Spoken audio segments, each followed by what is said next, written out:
Yo, what is up guys? It's Pedro here, and in today's video I will be talking about the Washington Commanders defense on this season and the one player that I think is mainly responsible for the Washington Commanders defense has definitely turned things around since the first few weeks of the season, where they were really struggling and a lot of people were calling for Jack Del Rio to get fired, myself included. I didn't think it was going to happen, but I was like, okay, if this keeps up, he better be fired by the after the season is over. But obviously, things have drastically changed, and there's a bunch of different reasons, and we can get into that a little bit. Like Cameron Curl didn't play the first couple weeks.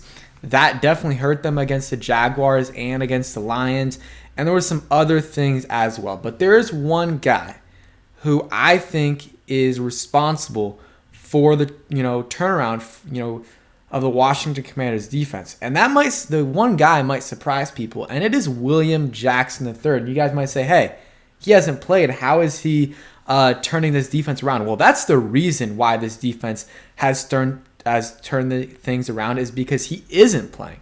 I mean, if you look at all the stats, and I wish I had stats that could show me or a graphic that could show to week 13, week 14 where we're at right now, but it shows 6-11. But it's clear.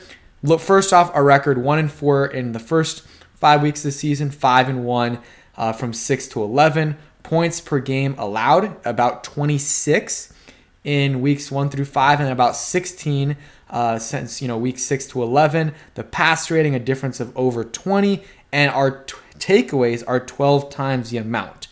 And William Jackson III, let's look at when he kind of started. So he played week 1. We almost lost the Jacksonville Jaguars. We allowed 22 points, and honestly probably should have been more, but they had some drops and stuff, and he got cooked in that game. He did get cooked in that game. You go to the Lions game, we give up 36 points. He got cooked multiple times in that game. Then I guess he didn't play in the Eagles game, got cooked in the Cowboys game, and we allowed 25 points there. And then played a little bit in the Titans game, was not playing well, and they put in Rashad Wildgoose. So, I mean, and in that game, we only give up 21 points. And then after that, the Commanders' defense has given up fewer and fewer points after he left. And I really think he is a huge part of the reason why the Commanders' defense was struggling early on. I don't really think he had great chemistry with a lot of the teammates, and obviously he was not good at any. The people made excuses for him and were like, okay, he's a man corner and we play mostly zone. Okay, sure.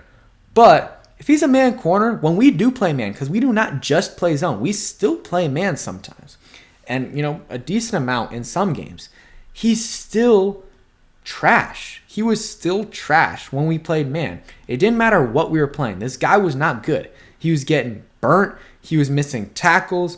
His effort was lacking. Penalties, pass interference, especially last year, he had unnecessary roughness penalties. Penalties that are just ridiculous for a veteran that you're paying $13 million a year for. And the thing that really set me off with him was week 2 against the Detroit Lions. Him and Benjamin St-Juste kind of bump into each other, and St. Brown from the Lions, Armon St. Brown, had a 60-yard catch.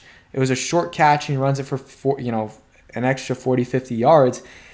And William Jackson III had a chance to tackle St. Brown a little bit earlier, but he's jogging. And normally when you see you're watching athletes and you're looking and it's like, okay, it looks like they're jogging, but they're not actually jogging. Well, I know 100% he was jogging, because I see Derek Forrest coming in and zooming past him, double his speed to hawk down St. Brown and make the tackle. And that's when I was just completely done with him. And then you look at that Cowboys game, he got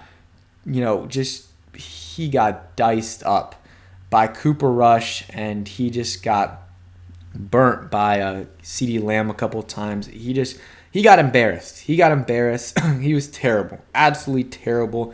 And he was a huge reason why, our secondary wasn't playing well. And it seems like our secondary, other guys, ever since he left, like Kendall Fuller, have been playing better. Even Benjamin St-Juste, he played better once we moved on from William Jackson III, and he was able to play on the outside.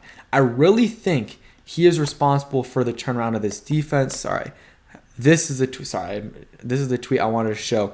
So the pass defense DVOA, which is a defensive analytics stat for the pass defense, they have it for offense and stuff as well. But weeks 1 through 8, it was 24th in the NFL. If you probably look at it, like weeks 1 through 5, when William Jackson III was actually playing, it was probably worse than 24th. And weeks 9 through 13 were 4th in the NFL.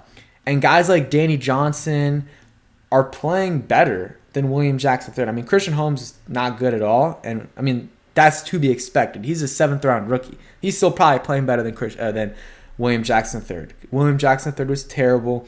And moving on from him was the best decision we made this year. And I don't care that we got, a late round pick swap in 2025. We moved on from that contract and moved on from that terrible player who it just didn't work out here. You can give him whatever excuses you want. I don't agree with those excuses. Doesn't matter. The defense has been so much better after he left. Not only the secondary, but because the secondary is playing better, the defensive line is getting home more. It just all works. It goes hand in hand. The D-line pressures more. The secondary plays better, because the D-line's forcing bad passes and they can get more takeaways. And then also when the secondary is playing better, it helps the D-line as well. It gives them more time to get to the quarterback, and that's what's happened for sure for the Commanders. The D-line was playing okay. They were playing fine the first few weeks, but they've been playing much better, getting more sacks, more pressures, and everything ever since William Jackson III left. Do I think William Jackson III leaving or getting traded or / benched is the only reason our defense is playing better? No. Or is the only reason we've turned things around? No. I think that obviously Cameron Curl getting back really helped, especially in those first 2 weeks without him. It was not good. And some other guys have stepped up, like John Ridgeway has been really solid as a rotational defensive tackle, and then Derek Forrest has stepped up for sure, and playing him more and moving Bob McCain to the slot, I think has also helped out the Commanders a ton. So those small things have helped out a lot. But I think William Jackson III, that is the main reason the Commanders' defense was struggling early on, combined with some of the adjustments Jack Del Rio, failed to make, took too long to make. But part of those adjustments was having William Jackson III off the field, and he did that in Week 5 against the Tennessee Titans. And ever since then, the Commanders' defense, they have been great. They have been, I'm going to say great. And I want to look at stats in general, and we can look at the Commanders. I want to go week by week just to see the points, just to give you guys another stat and another piece of evidence to see the amount of points they gave up. So you look at it, they gave up 22 week 1, 27 week 2, week 3, 24, William Jackson III wasn't playing, 25 week 4, 21. Okay. After that is when William Jackson III was gone, and he didn't play another game for us. 7 points, 21 points, 16 points, 20 points, 21 points, 10 points, 13 points, 20 points. Since week 6, we've given up over 20 points 1 or 2 times, and those were just by 1 point. And also, I believe they had a pick 6 in that game against the Packers, and then the Eagles game, we had a fumble inside our own 20. And you can say the same thing about the Vikings game. There was a fumble or a pick that Heineke threw that the Vikings got at our own, or at our 10 or 11-yard line. And that that happens with every team, but I feel like with our team happens a little bit more. So there's an obvious correlation with William Jackson III leaving and this defense playing better. It's just, I think it's a fact that he has, him being benched and then traded has had a huge effect on this defense and in a positive way. So obviously not a good signing by the Commanders, but I'll give them props for moving on from William Jackson III in year 2 and able to trade him. And I don't care about the trade compensation. It's more that they got someone to take on that contract. That is the most important part. So that's it for today's video. Hope you guys did enjoy. And let me know if you guys agree with that statement that William Jackson III is responsible for the turnaround of this